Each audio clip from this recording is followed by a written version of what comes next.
Okay, tell me that this doesn't look awesome. My Friend Pedro is an amazing action-packed shooter, grabbing attention with its stylish presentation and gameplay.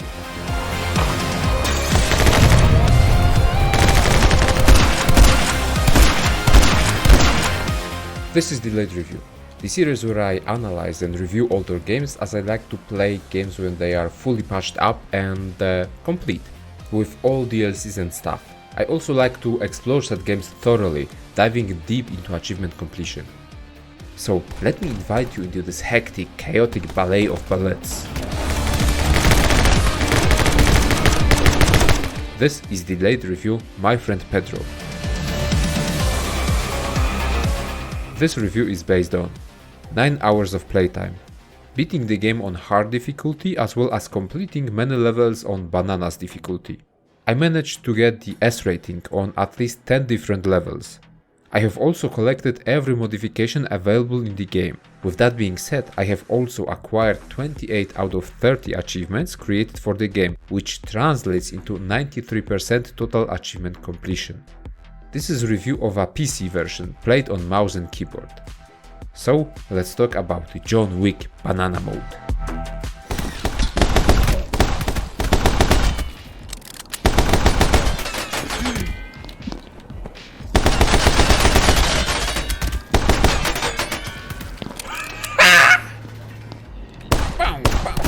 Whoa, shotgun! I want shotgun!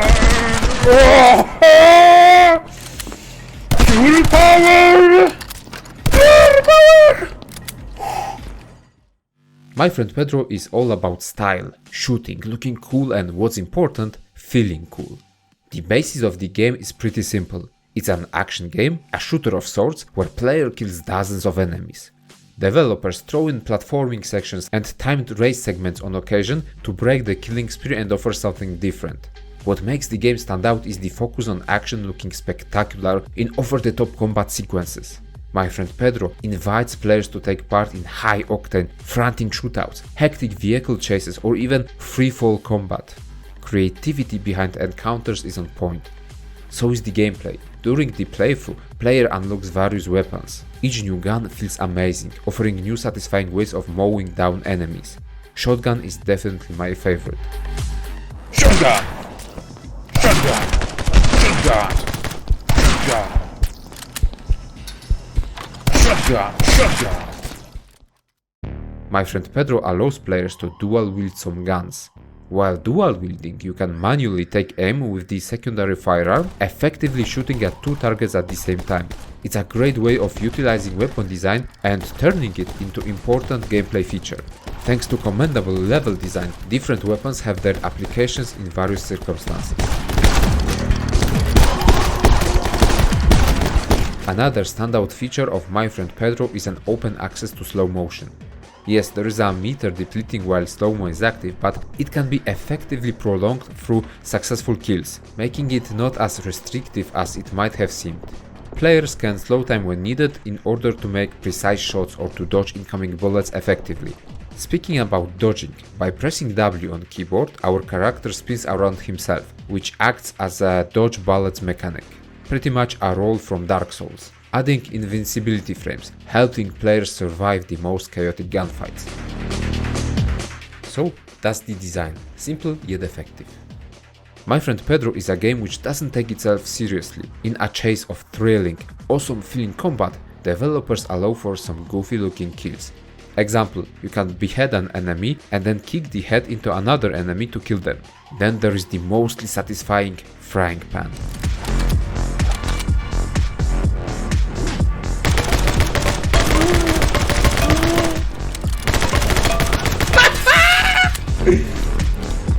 That's too cool, too cool, too cool. Each run through a level is scored at the end. The game takes into account the number of killed enemies, players' time, and most importantly, the finesse of continuous killing. You see, each kill increases score multiplier. The ideal outcome is to go through the whole level keeping up the combo multiplier. This is actually where I discovered this whole new side of My Friend Pedro, the score attack side. In order to get the best rank in each level, player has to carefully plan their run, explore the level and learn the best ways of prolonging the combo. Simply running through the game on slow motion is not viable, as ranking takes into account your time. Slow-mo works on enemies, but does not slow the external level timer, meaning that player has to carefully plan when they really need to slow time. It's perfect. This will be cool. This will be cool dodge. This will be cool. He's dead, okay. Oh, that will be cool when I play.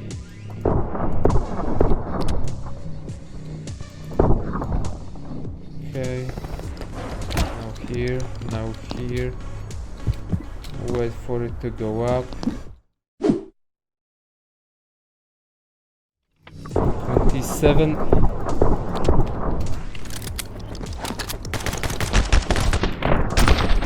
No, that's the problem. It's here. Okay, that's the problem.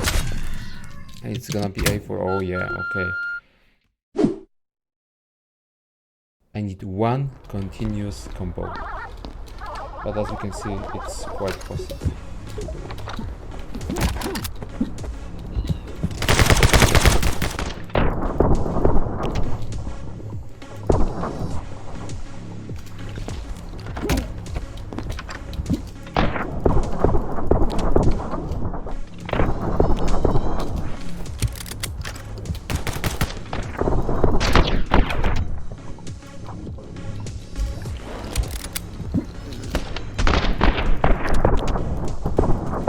On.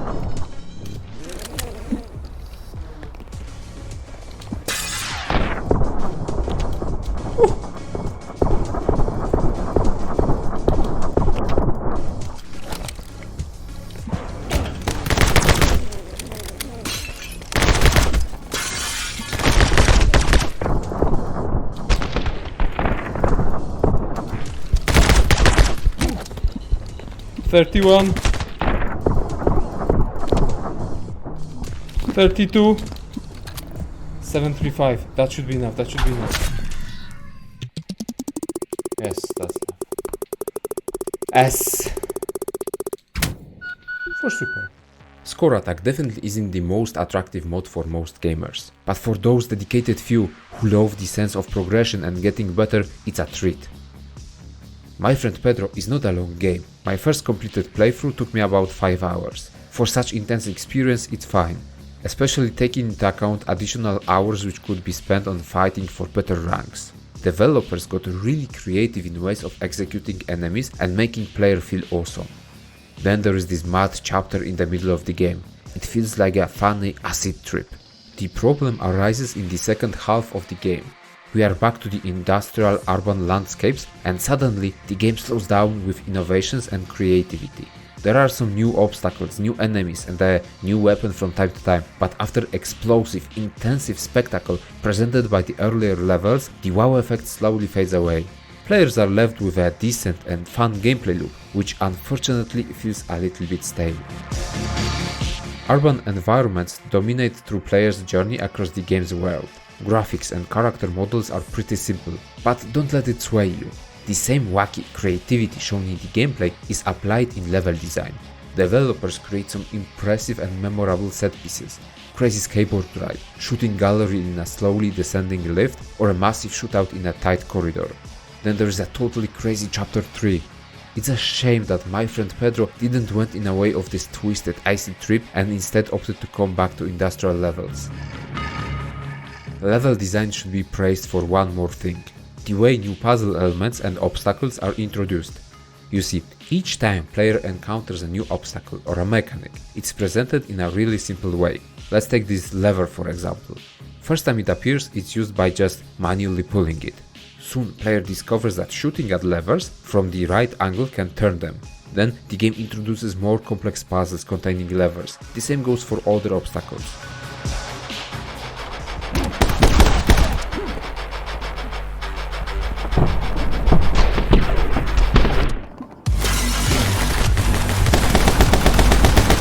Music in My Friend Pedro is terrific.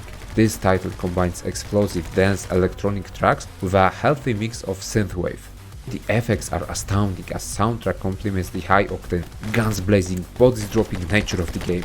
It keeps you going, diving headfirst into carnage. Music tracks composed by Navi D, Noise Cream, and couple other artists are really good. Plot takes the backseat during players' murderous rampage. My Friend Pedro tells a pretty simple story. Every goal placed ahead of the player is presented and narrated by Pedro, the banana. Pedro as a character is not only our guide, he is also used as a comic relief. Humor in My Friend Pedro can be crude and juvenile, but it never falls into obnoxious territory. It works well for such an over-the-top game. I actually like the joke about nerds living in the sewers. 1337, deal with it. Okay. Those are the hardest of the hardcore gamers. Decades of playing violent video games corrupted their brains, and now the only thing they can express is violence. Of course they are. Nobody really knows what they all moved. Why they all moved into the sewers. I guess his most violent games featured a sewer section. It probably just kind of felt familiar. Yeah, true, so true. There is a reason why I have both blinds and thick drapes in my gaming room. Sun shining on my screen is not acceptable. Surprisingly, the plot slowly leads to a climax, and it actually makes some sense. Story which felt inconsequential at the start ends with a twist. What kind of twist? It's up for you to discover. The game is solid, it works fluently, controls are very responsive, as they should be in such a frantic environment. So, if you die, it's your fault. Don't blame the game. During my time spent with the title, I haven't got a single crash, no stutters or glitchy animations. Falling bodies can create an obstruction towards bullets, but it's more of a gameplay feature than a bug, something to take into account while mowing down corridors full of enemies. Difficulty settings, various options, it all works fine. Normal and hard difficulty are perfectly doable, intense and hectic, but leave players with enough room to breathe. Banana's difficulty is for tryhards. There are no voice actors, you have to read the dialogue. In an indie title, it's not a problem. I have also played the game on keyboard and mouse and it works just fine, so controller is not necessary. In general, this is a very polished banana. At the time of making this review, the game sits at a score of 96% positive reviews out of more than 22,000 user reviews. According to Steam, that's an overwhelmingly positive reception. So, what do people say about this title? Most positive reviews praise the game's sense of humor, action-packed gameplay, and the general feel of awesomeness. The phrase "short and sweet" appear a couple of times. What's interesting, many Steam users recommend getting the game on sale, as it's pretty short, so full price might not be justifiable. With 96% positive reviews, the negative ones are more interesting to me. So let's take a look at those. Negative reviews point out mainly two issues with the game: poor controls and tedium of the second part of the game.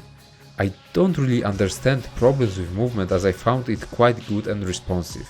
The only small issue could be readjusting your inputs while slowing time. I found it easier to perform platforming sections in real time instead of slow-mo. Now the tedium. Yes, I agree, later parts of the game feel repetitive. They lack that magnetic oomph, freshness and new mechanics. After chaotic assault on your senses, which was the early game, the pacing of new features slows down and it feels like the game drags. It wasn't that bad for me because the gameplay is still kinda strong, but undoubtedly it gets stale.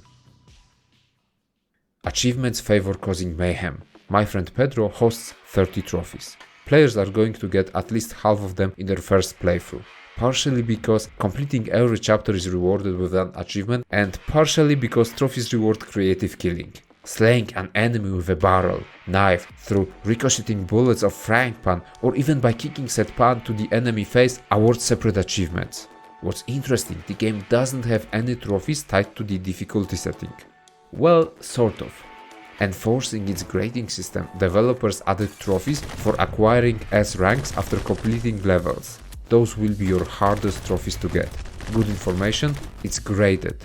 There is a separate achievement for your first S rank level, 10 S rank levels, then 25 and then finally all of them. I got more than 10 S ranks, but I doubt I'll reach 25 ranks milestone. Oddly, collecting modifications does not award any trophy. Those modifications are pretty fun to acquire, not only because player has to figure out a way to collect them, but also because they offer neat ways of changing the gameplay. Stylish mayhem sprinkled with wacky creativity. That's My Friend Pedro. It's a short, action-packed game focused mostly on the most effective ways of killing opponents. Generous usage of slow motion, decent weapon selection and innovative ways of mowing down enemies reinforce the spectacle.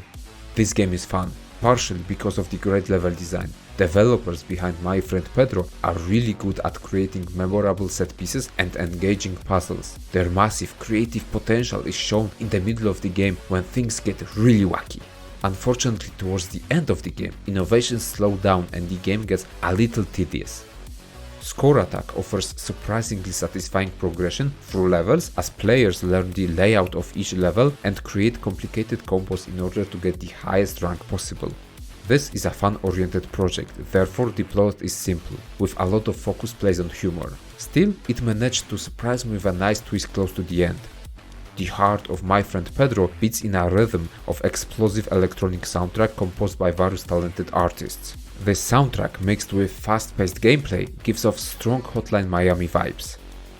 This banana is ripe with potential, and I recommend this game.